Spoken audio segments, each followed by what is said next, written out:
வணக்கம். இன்றைக்கு ஒரு கேள்வி ஒரு பதிலில் குழந்தையின்மை பற்றி தான் பேசிகிட்டு இருக்கோம். இப்போ ரெண்டாவது நீங்கள் மருத்துவரை தேர்ந்தெடுத்துட்டீங்க, அவங்க நல்ல எக்ஸ்பீரியன்ஸ்டான டாக்டர். அங்கே போகிறீங்கன்னா அவங்க முதல்ல தான் ஆரம்பிப்பாங்க. உங்களுக்கு கல்யாணம் ஹிஸ்ட்ரி டேக்கிங்னு சொல்லுவோம். உங்களை பற்றி முழுமையாக தெரிஞ்சுக்கிறதுக்கு உங்களை பற்றி எல்லா தகவல்களையும் திருப்பி அவங்க எடுப்பாங்க.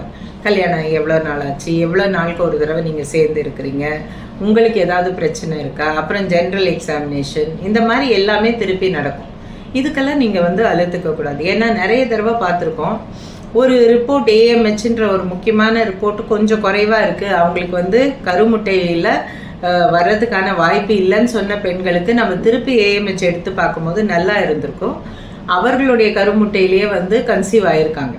ஸோ எப்பயுமே அவசரப்படக்கூடாது. குழந்தையின்மை மருத்துவத்தில் அவசரமே கூடாது. பொறுமையாக அடுத்த உங்கள் மருத்துவர் சொல்கிறதெல்லாம் என்னென்னு உள்வாங்கி நீங்கள் சரியான தகவல்களை மருத்துவருக்கு சொல்லணும். அப்போ தான் அவங்களுக்கு உங்களுக்கு ஏற்ற ஒரு மருத்துவ முறையை அவங்க பிளான் பண்ண முடியும்.